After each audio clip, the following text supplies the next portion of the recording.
The first one is Dr. Rebecca Allen. She has a stomach virus. Okay. Good morning. I'm Judge Person. I welcome everybody to court this morning. I will make some brief announcements, but we have a fairly short docket today, so that's good news for most everyone. I do want to just give some basic information before we get started. I want to let you know a few things about how things move through a courtroom. So when you're given a ticket or issued a citation, those are all methods that we have for accusing someone. That is what a ticket is. It's an accusation. And when you give a plea, you're giving an answer or response to that accusation. There are three options for pleading: guilty, not guilty, and no contest. If you plead guilty, you're saying, I did this. If you're pleading not guilty, you're contesting the charge. I'll talk more about that in a quick moment. If you plead no contest, you're allowing the court to find you guilty without saying I did or didn't do it. So guilty or no contest, we're moving into sentencing. Not guilty, we're moving towards trial. Now, in connection to moving towards trial, I do have a required schedule, which is that we have a pretrial online. And if the case is resolved today, that's we head towards the resolution that is. And I'm going to talk about options in a moment. If the case is not resolved, we have a pretrial here in the court. That doesn't take very long, less than an hour generally. I usually tell people plan an hour when you're coming for that, but it's not the trial. That's the next setting. There are things that are not, in my opinion, appropriate for online, and they really dovetail in with our Constitution and our right to trial, and we do that here in the courtroom. So we'll do that next setting here and then trial, and there are certain options and rights that you have along the way, and you can expect as the judge of the court that I will be alerting you to those rights along that way. In connection with that, before you enter a plea, if you have not, you do have the right to meet with an attorney of your choosing and discuss your case with them and get legal advice. The court and the court staff cannot give legal advice. So if a plea has not yet been accepted, there's still an opportunity to do that.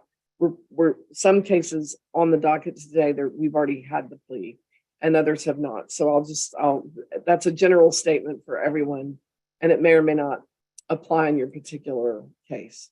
I'm letting someone in.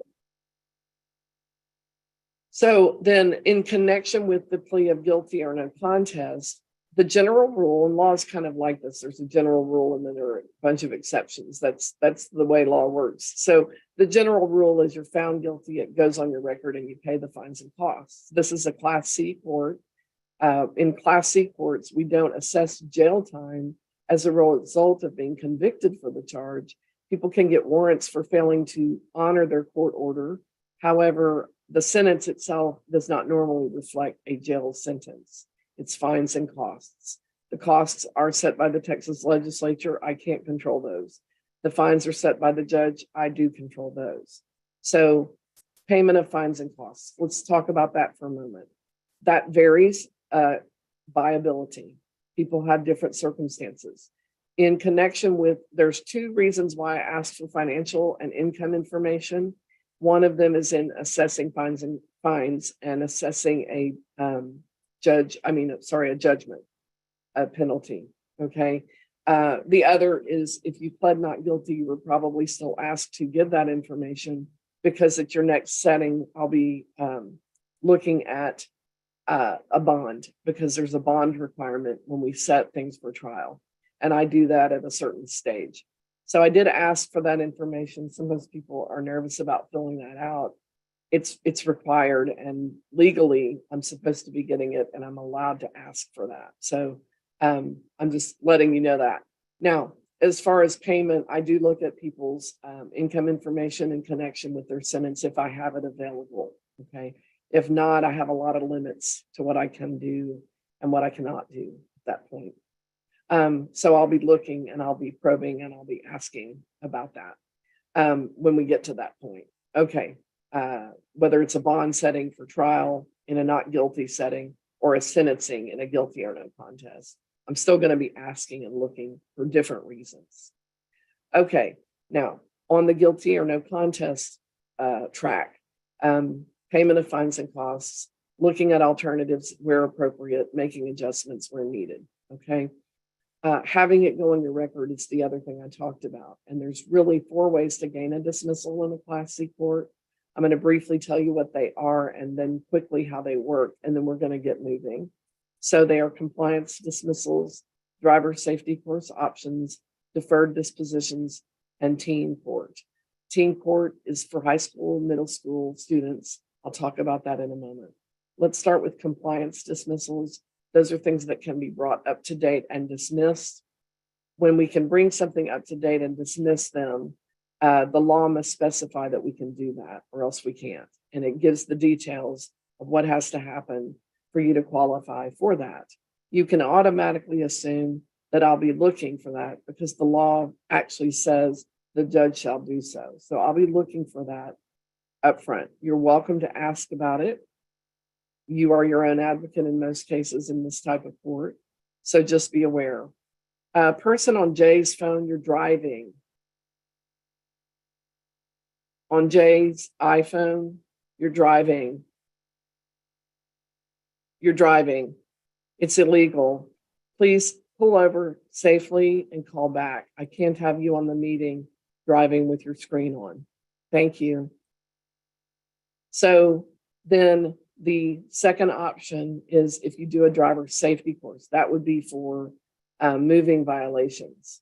With the moving violation, if you haven't been to a driver safety course in the last year for purposes of getting a ticket dismissed, and we date from the last course to the next ticket, if you haven't been during that window in 12 months, you can normally do a course as long as you are either a Texas driver's license holder, Class Cs, but no CDL holders, or active military or their dependent. And we'll just need to see your license from your originating state and your military card. If you haven't been in the previous 12 months, you can do it and gain a dismissal.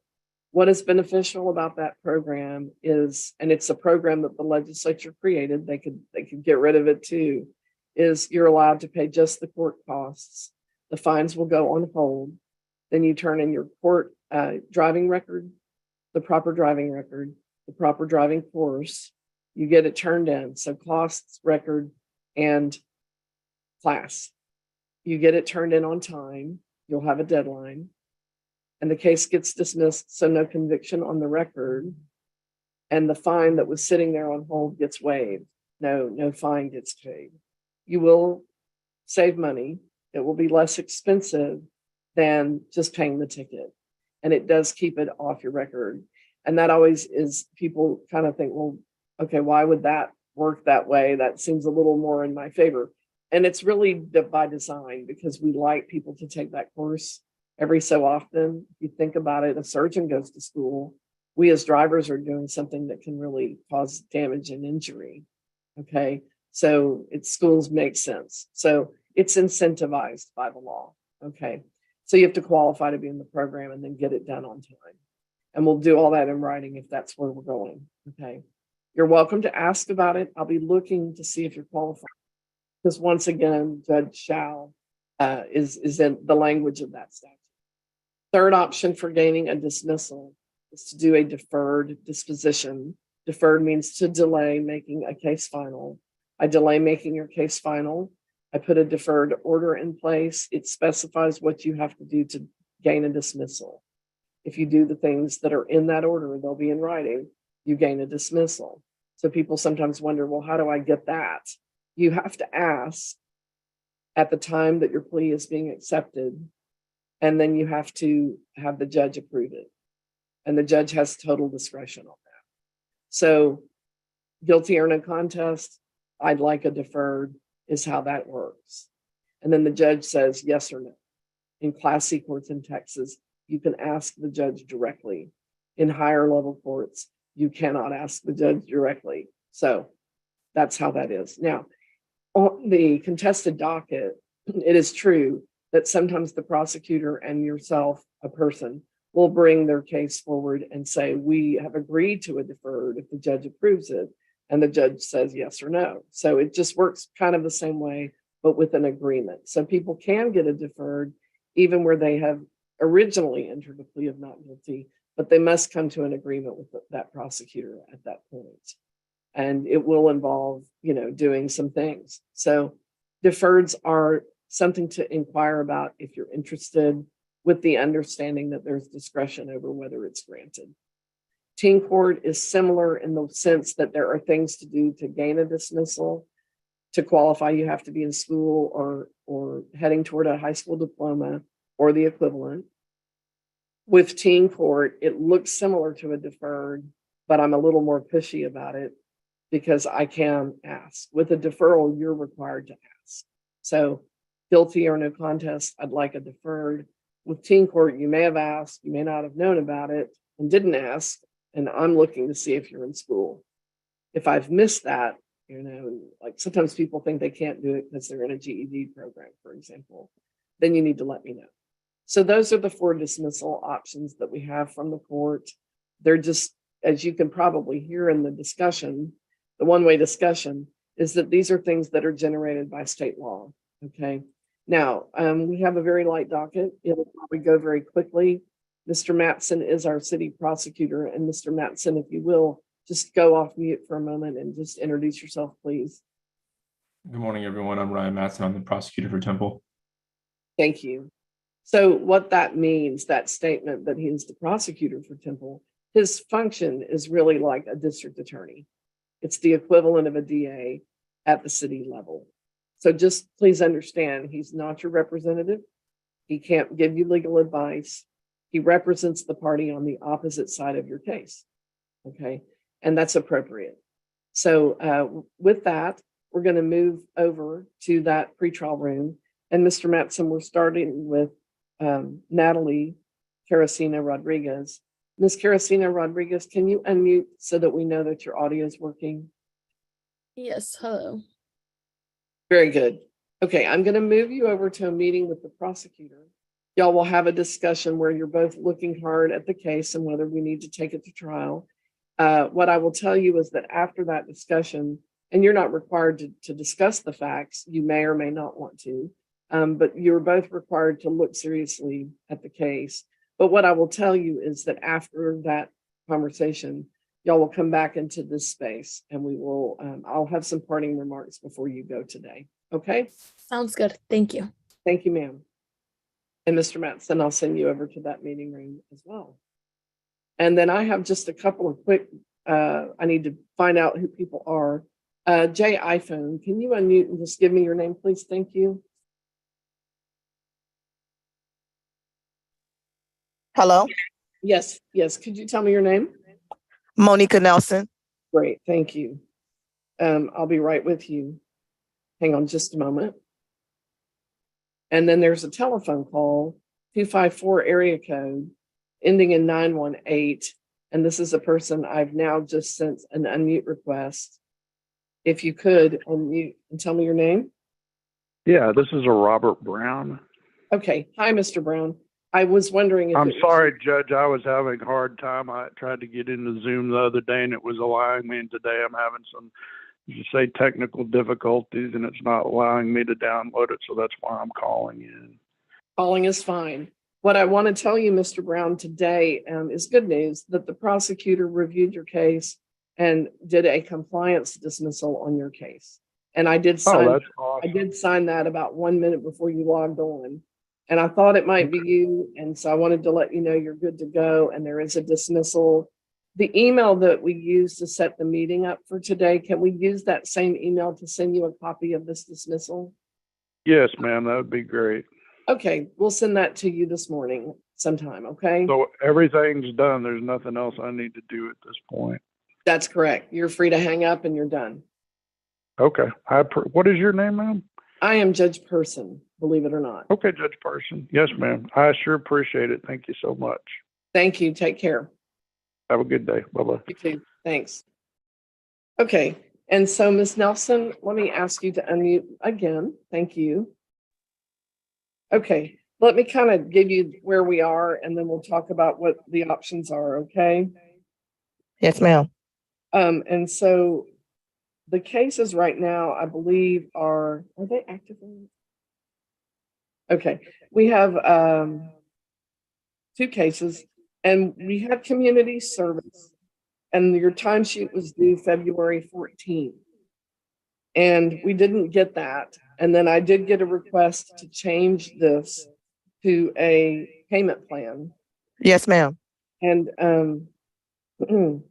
I needed to update the payment application because the one I have is from November of 2022. And things might have changed. But are you still, where are you working? I work at Three-Way Logistics, but we're about to have a layoff at the end of this month.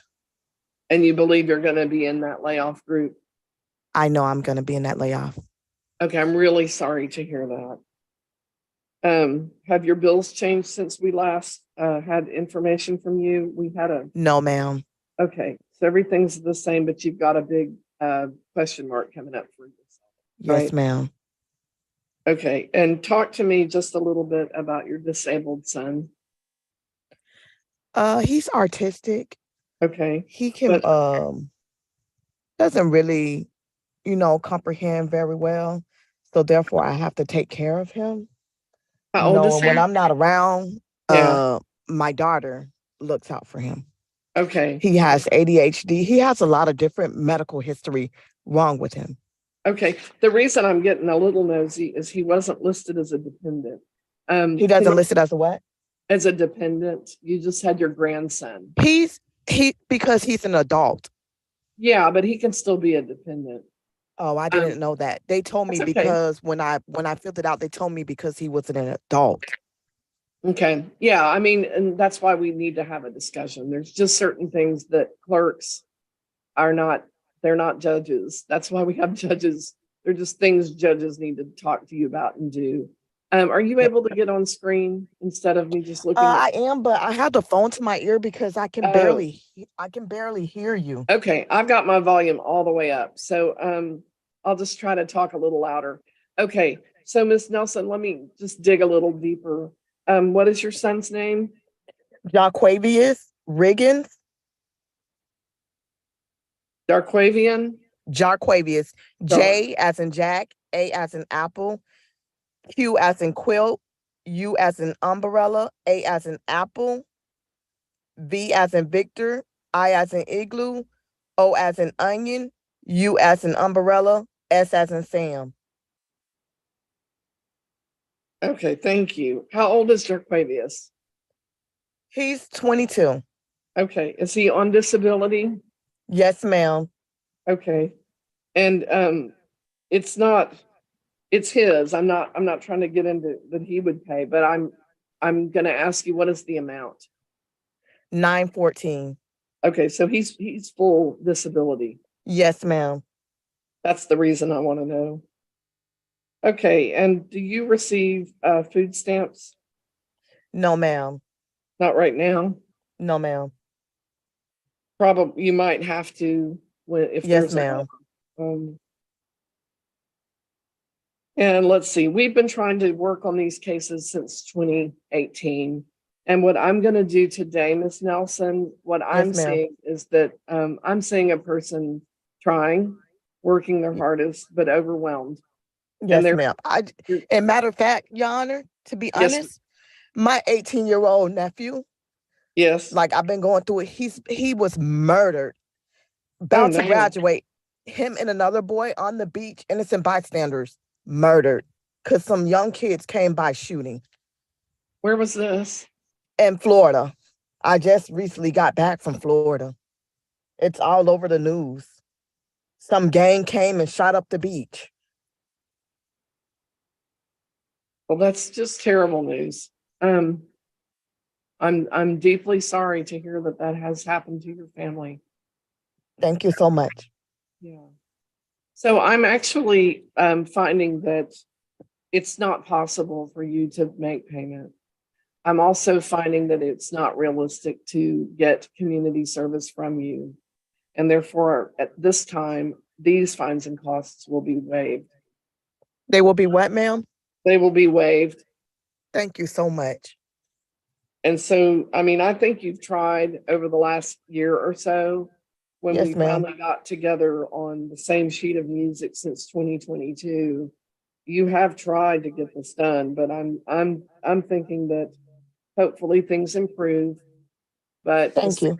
as far as this one goes, I'm finding that it's a hardship. Thank you. Okay, so you're free to go. And I'll sign that later this morning.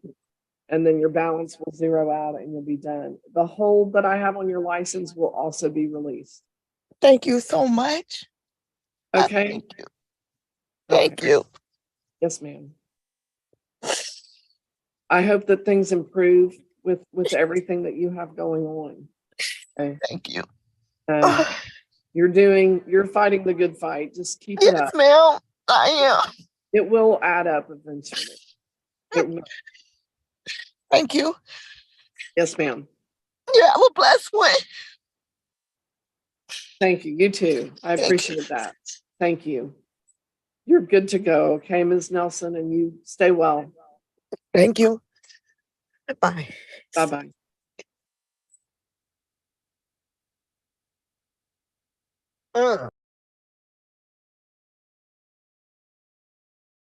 Okay, we're moving forward. Let me get Ms. Christina Rodriguez.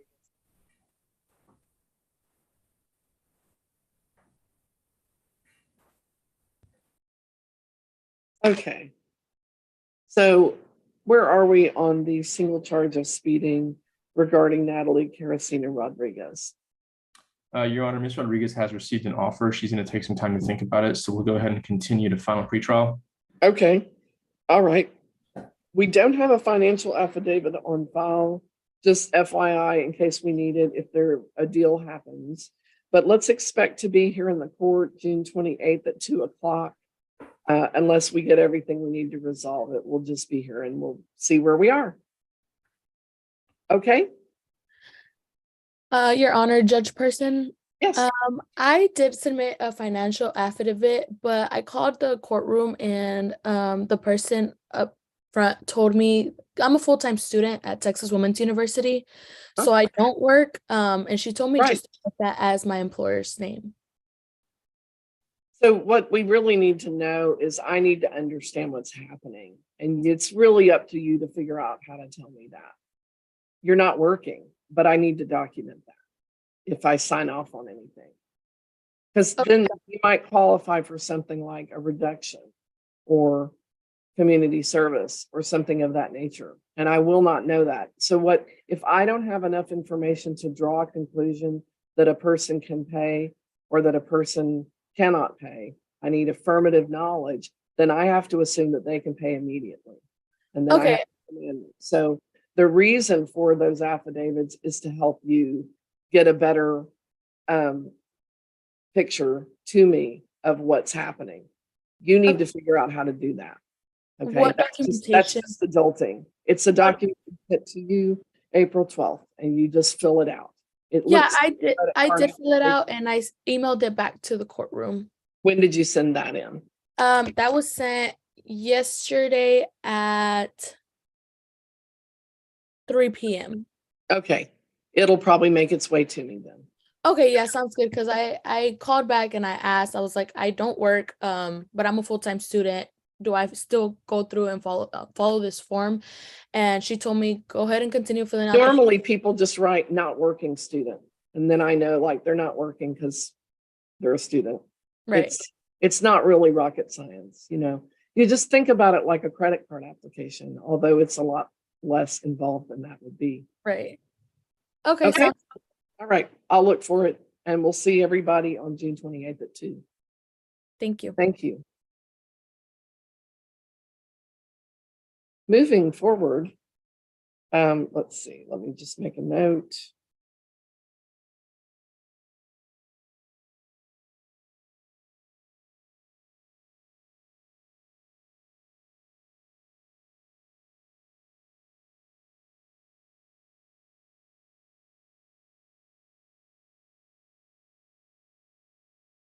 All right, and so moving forward, if we could unmute Rebecca Allen. Miss Allen, can you unmute, please? Yes, ma'am. Okay, I'm gonna move you forward into that meeting. Thank you. We'll come back here at the end. Okay. Thank you.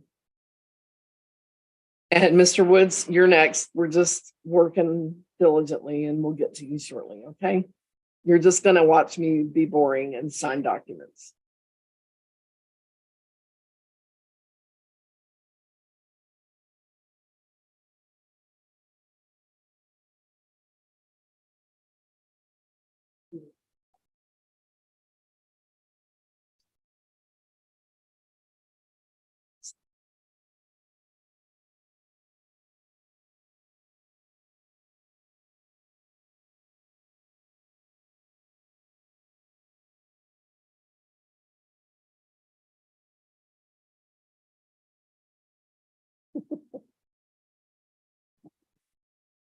What's that?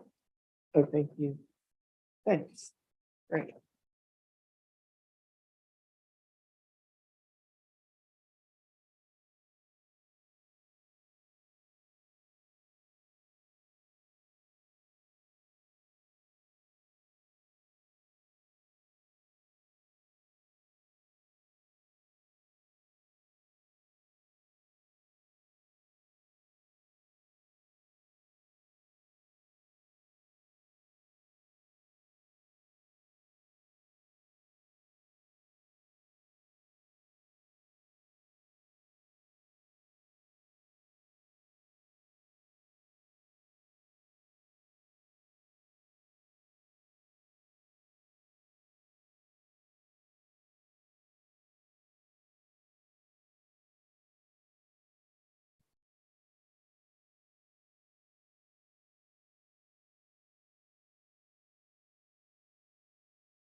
Thank you.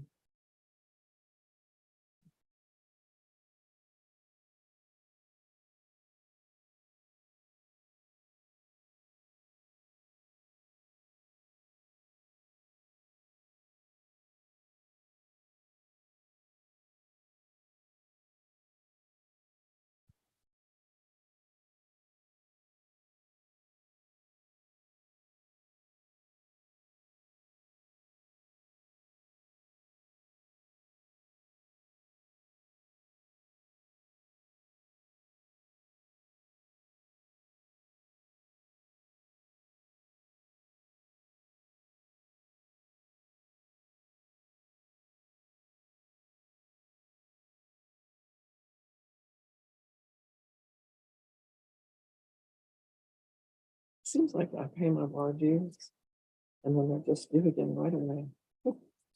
It definitely flies. It's a lot of money.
Okay, Mr. Matson, where are we with regard to Rebecca Allen and the single charge of parking on an unimproved surface allegation?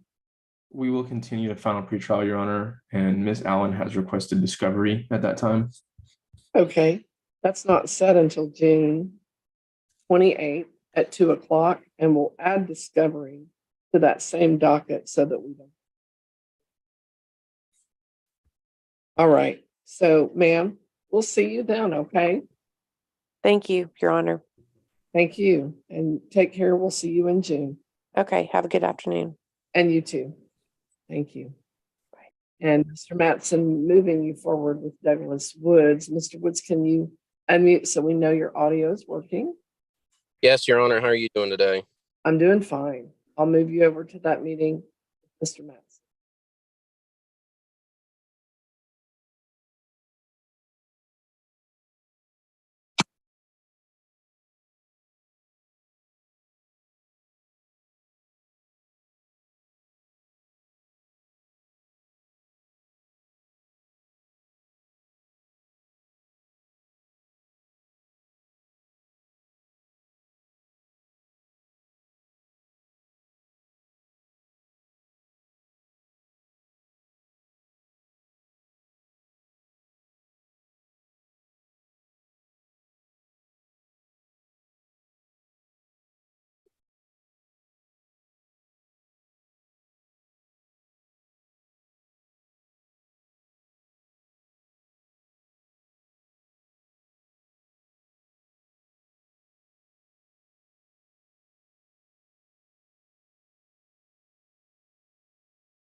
All right. Where are we with regard to the single charge of speeding allegation as to Douglas Woods? Your Honor, I'll be placing Mr. Woods on a deferral.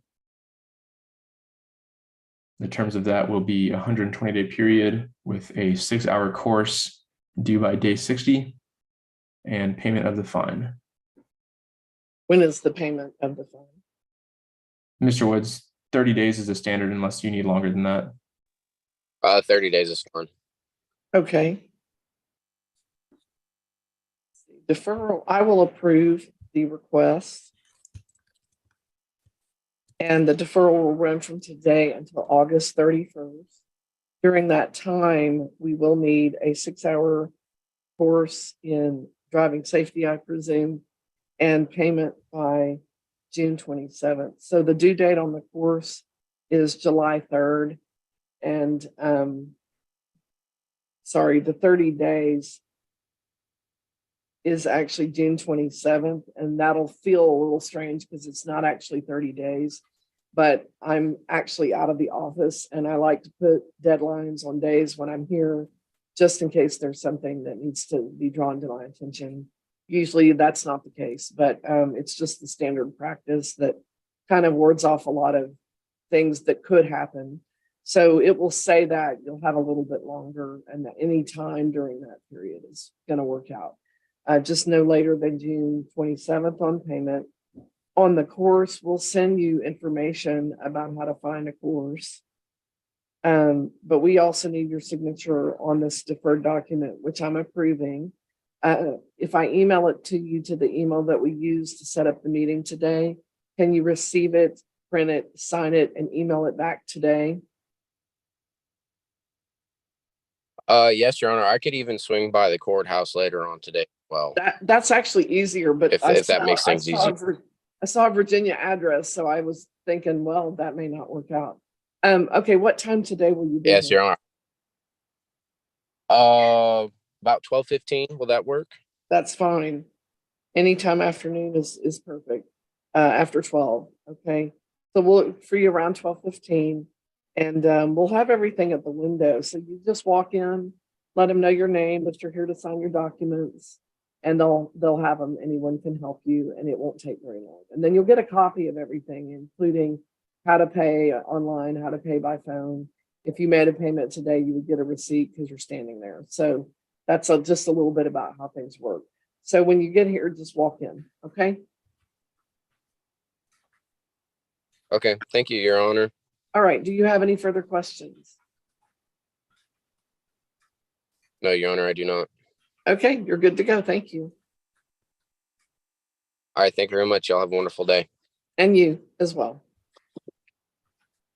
Bye-bye.